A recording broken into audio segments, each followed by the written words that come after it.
So I'm standing in the middle of this old, musty house where the walls have been ripped out and the ceiling goes all the way up to the beams.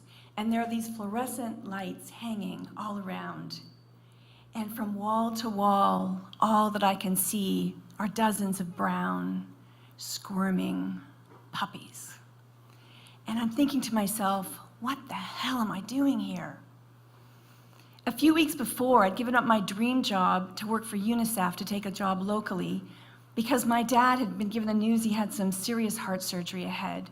And I just had the sense I better stay closer to home. So I thought, well, if I can't have my dream job and I can't travel the world, then I'm going to get that dog I've always dreamed of.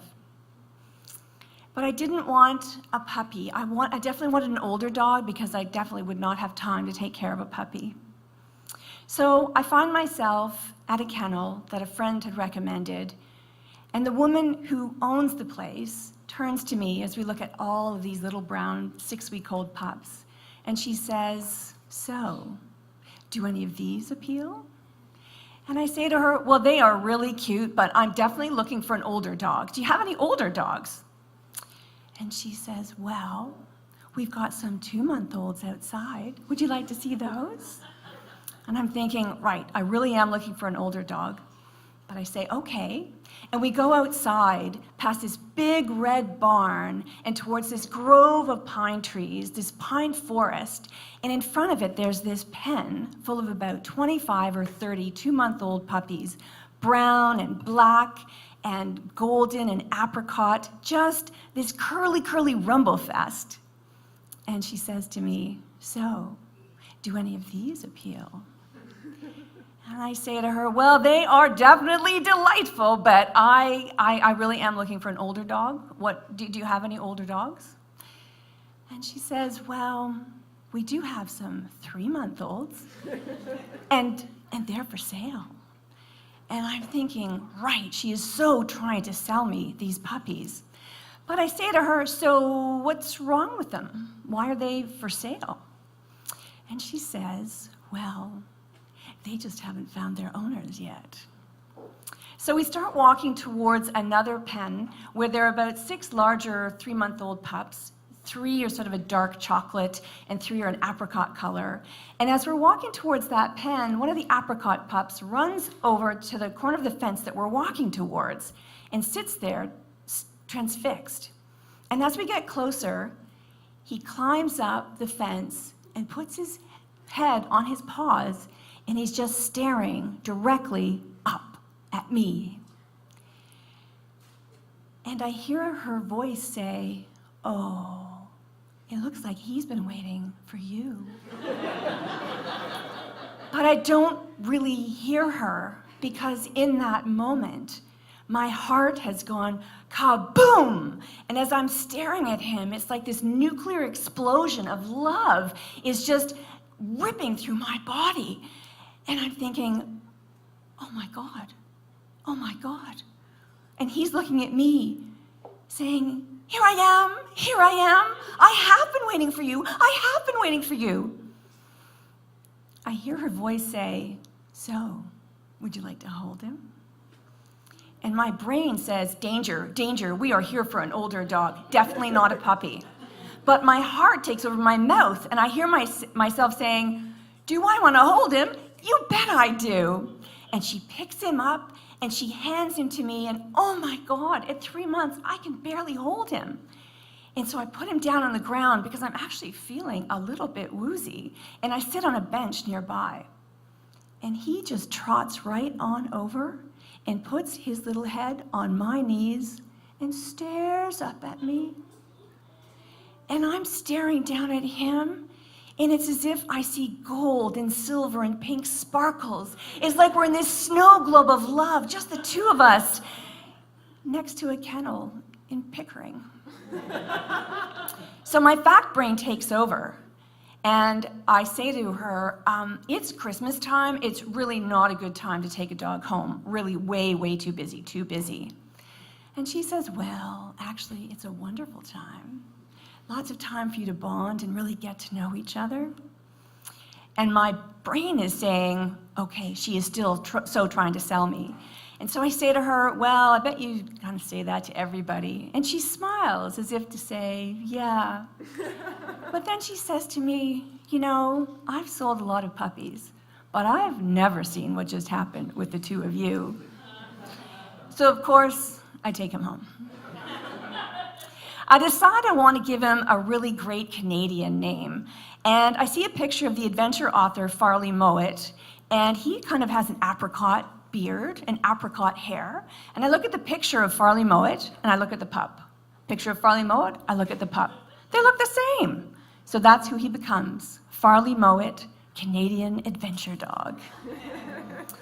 And the crazy thing is, I found out dogs are a lot of work. Farley needed to be walked. He needed to be fed. He needed treats. He needed tummy rubs on endless repeat. And as I started into my new job and my dad was preparing for heart surgery, Farley was there. Farley needed a walk. Farley needed to eat. Farley needed treats. Farley needed a tummy rub. Farley was there when I got the call from the doctor saying that there were complications with my dad's heart surgery and that he had to be put into a coma. And Farley was there when my dad learned to walk 3 months later. Farley needed a walk. Farley needed treats. Farley needed to eat. Farley needed a tummy rub. Farley was there when the new company that I'd gone to had to let off a whole bunch of staff, and I had to be the one to let many of them know.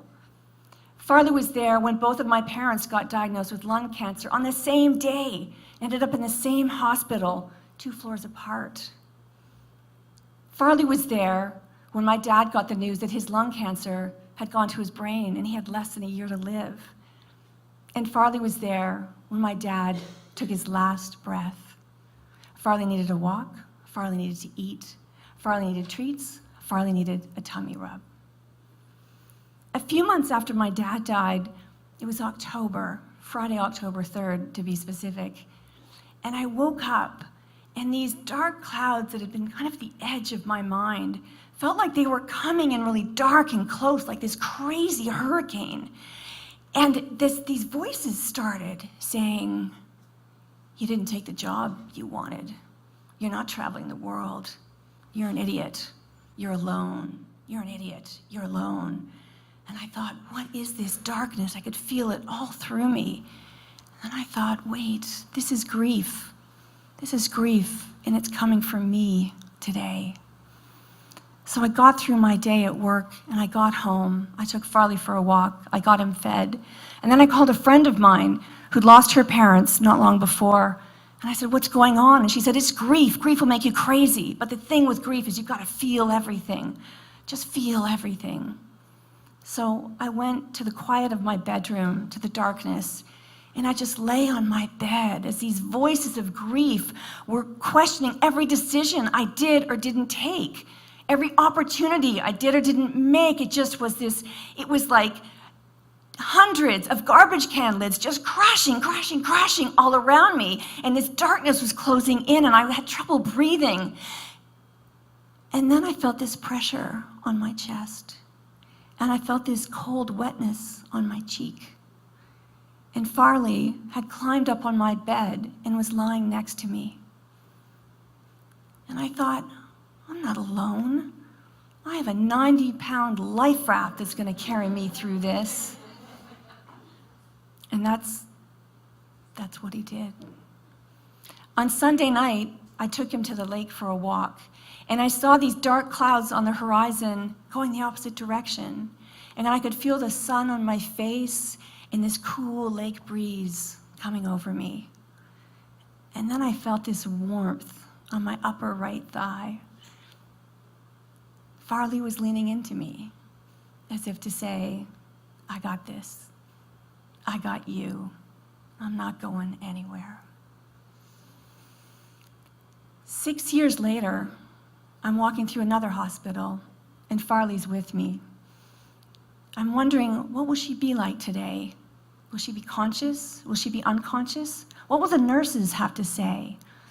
My mother has had complications in surgery, and now she's in palliative care, and she doesn't have much time left. I open the door to her room, and it looks like she's sleeping, But at the jingle of Farley's collar, one of her hands flops out of the bed.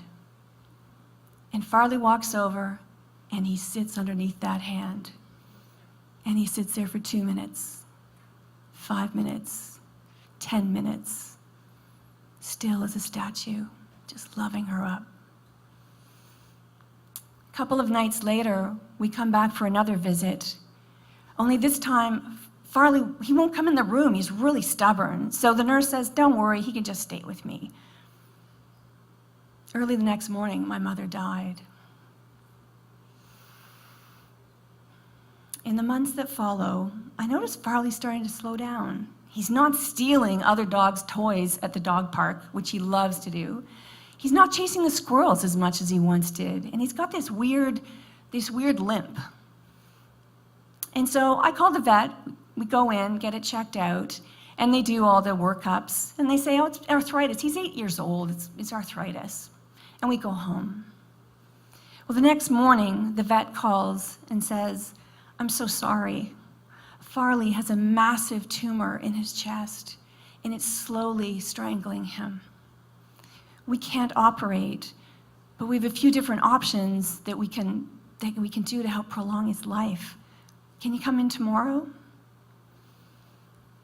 So we go in the next day, and they're walking me through all of these different options, 3 months, 6 months, 12 months. And finally, I just say, wait, stop. There's another option, to let him go gracefully.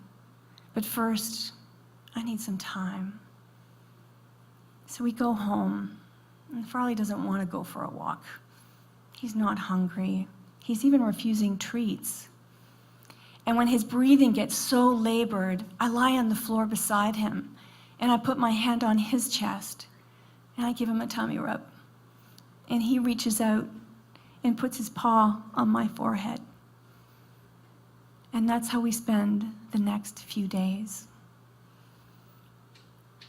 On Sunday night, I know things are moving quickly with the cancer because his belly is just like a balloon. And I know I need to get him outside. So we go outside into the cold December air. You know that kind of cold where your nose hairs stick together and your eyes water. And I look up and down the street at all these beautiful holiday lights. And Farley moves slowly towards these 3 pine trees out front, pine trees he loves to run around. And he flops into this great big snowbank. I look down at him, and he's looking up at me. And then I look up at the sky, this clear sky full of millions of stars, and I'm full of such love and gratitude for this being that's been in my life for 8 years. I look down at Farley, and he's looking up at the stars. And then he looks at me, and he gives me that look that says, I love you, but I gotta go now. And I look back at him, and I say, I know, Farley Mowat, I know you do. Thanks for waiting for me.